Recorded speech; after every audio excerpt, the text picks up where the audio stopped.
लेकिन जो संकेत मिल रहे हैं उससे तो ये दिख रहा है कि स्ट्रेटेजिकली एक अलाइनमेंट हो रही है श्रीन। एब्सोल्युटली। देखिए, पिछले 9 महीने से तो यही कहा जा रहा था कि एक दूरी है, एक दीवार बन चुकी है, एक स्टेलमेट था दोनों देशों के बीच में। तो this is a significant breakthrough, you can not take anything away from that. ये महत्वपूर्ण डेवलपमेंट है दोनों देशों के बीच में। फाइनली एक अग्रीमेंट हुआ, एक कन्वर्जेंस हुई है। अब वो आइटम बाय आइटम देखना पड़ेगा कि किस प्रकार की कमिटमेंट्स दी गई हैं। और फिलहाल भारत ने कोई रिएक्शन नहीं दिया है, ये छोड़ के कि टैरिफ पर एक अग्रीमेंट हो गई है, पर भारत की तरफ से कोई अभी और ये भारत की स्ट्रेटेजी शुरू से यही रही है कि रिएक्शन उस तरीके से एकदम जिस तरीके से ट्रंप रिएक्शन देते हैं वैसे रिएक्शन तो बिल्कुल नहीं दे रहा भारत, और दैट हैज वर्कड आल्सो। ऐसा लग रहा है कि वो उसने काम भी किया। जैसा प्रधानमंत्री ने भी एनडीए की मीटिंग में कहा कि धैर्य का जो है उसका लगता है कुछ फायदा भी मिला है हमें। तो वो धैर्य जो है वो बरकरार है, और वो धैर्य जो है बाकी लोगों को भी समझना पड़ेगा, अभी रखना पड़ेगा, सरकार बताएगी। श्रीन हमारे साथ बनी हुई, मिताली जी हमारे साथ है, मिताली निकोरे अर्थशास्त्री हैं। मिताली जी ये बताइए, ओवरऑल जो अभी तक समझ में आ रहा है कि इस इकोनॉमी को, हमारी इकोनॉमी को, हमने बजट भी देखा कि इस वक्त सबसे ज्यादा जरूरी है कि यहां प्रोडक्शन हो, इस वक्त सबसे ज्यादा जरूरी है कि यहां पर मैन्युफैक्चरिंग हो, क्योंकि टैक्स कलेक्शन जो है वो बढ़ाना है तो जीडीपी को ही ग्रो करना पड़ेगा। जीडीपी को ग्रो करने के लिए प्रोडक्शन चाहिए, मैन्युफैक्चरिंग चाहिए, और मैन्युफैक्चरिंग को पुश मिलने की उम्मीद है अगर इस तरह से ट्रेड डील होती है, अगर अमेरिका का बाजार खुलता है और 18% टैरिफ लगते हैं जो बाकी देशों से, हमारे कंपीटिंग देशों से कम हैं कई प्रोडक्ट्स में, तो हमें फायदा मिल सकता है। ये डायरेक्शन जो है ये अपने आप में बहुत महत्वपूर्ण है या नहीं है?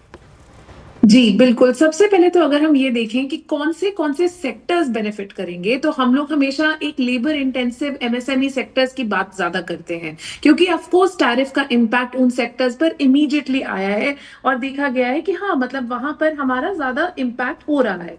लेकिन अगर आप ये देखें, फार्मास्यूटिकल सेक्टर्स और स्पेस टेक्नोलॉजी सेक्टर्स, इन सब सेक्टर्स में एक्चुअली इस ट्रेड डील का काफी इम्पैक्ट आएगा, क्योंकि हम ये काफी टाइम से एक्चुअली नेगोशिएट कर रहे हैं। फरवरी 2025 से ये नेगोशिएशन चल रहा है कि भारत और इंडिया का टोटल ट्रेड $500 बिलियन तक का हो जाना चाहिए। आज वो 200 बिलियन पर है, और इसे अगर हमें 500 बिलियन पर लेकर जाना है तो सारे जो नए सेक्टर्स कल हमने सुना बजट में खोले गए हैं, चाहे वो रेयर अर्थ के कॉरिडोर्स हो, चाहे वो सेमीकंडक्टर्स हो, चाहे वो इलेक्ट्रॉनिक्स हो, और चाहे वो लेगेसी सेक्टर्स हो जैसे टेक्सटाइल्स, इन सभी में हम भारत एक ऐसा देश है जो अब ईयू से भी निवेश ले सकता है, जो अब यूके से भी निवेश ले सकता है, और आज यूएस का भी ये निवेश ये जो पोजिशनिंग है कि भारत जो है वो अगर लोगों को, अब जिस तरीके से चाइना का रवैया रहा है, लोगों को मतलब देशों को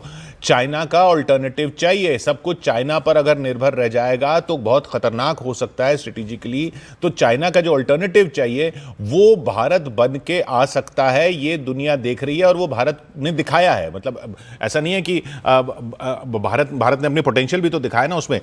श्रीन, इस पर आपका जो चाइना प्लस वन लोग बात करते हैं कि चाइना तो है, लेकिन चाइना अपनी ट्रेड को, अपने उसको लेवरेज को जो जिस तरीके से इस्तेमाल कर रहा है, उसमें भारत ने जो पोटेंशियल दिखाया है उसने एक बहुत बड़ा रोल प्ले किया है इसमें कि लोगों को चाइना का ऑल्टरनेटिव चाहिए।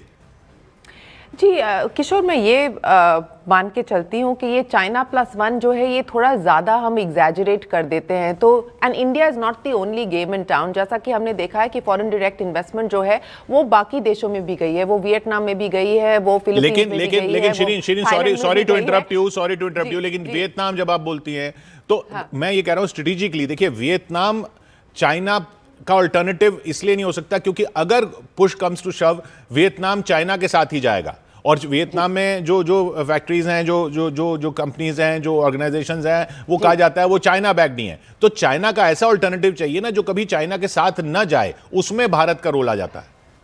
जी मैं सिर्फ यही कहना चाहूँगी कि जब निवेशक देखते हैं कि किस प्रकार के हमें कैपेसिटी चाहिए, कौन सा मार्केट हमें चाहिए, तो वो कई सारे फैक्टर्स देखते हैं। सिर्फ यही नहीं देखते कि जियोपॉलिटिकली इसका क्या फ़ायदा या नुकसान होगा। तो जो हमारे हित में है, जो हमारे फेवर में है, वो है हमारा लार्ज डोमेस्टिक मार्केट। तो जब एक फॉरेन निवेशक देखता है तो वो देखता है कि एक बड़ी अपॉर्चुनिटी है, एक इंडिया एक लार्ज कंज्यूमिंग मार्केट है। एक्सपोर्ट अपॉर्चुनिटी अब इसीलिए जो बजट में आप देखें या बजट के पहले भी जो मेजर्स दिए गए हैं, the government is very clear, we want to improve our competitiveness so that India can become an exporting nation. India का जो शेयर है ग्लोबल ट्रेड में वो अभी भी 2% से कम है, और इकोनॉमिक सर्वे, बजट दोनों यही कह रहे हैं कि we have to enhance our share of global trade. तो इन सब बातों पर हमें और ज्यादा काम करना है, इन सब बातों को हमें प्रायोरिटाइज करना है, और वो खुद ही चाहे चाइना +1 हो या यूके +1 हो, फिर we will be in the mix, we'll be in the playing field. India has to focus on India plus India. I think that is the crucial question at this point in time. And I think budget के जो संदेश है, economic survey के जो संदेश है, प्रधानमंत्री के जो संदेश है, वो यही कह रहे हैं कि आप अपनी क्वालिटी इंप्रूव करिए, आप अपनी कंपेटिटिवनेस इंप्रूव करिए। जो गवर्नमेंट है वो इंफ्रास्ट्रक्चर इंप्रूव करेगी, वो इकोसिस्टम्स बनाएगी। और अगर आप देखें कि किस प्रकार से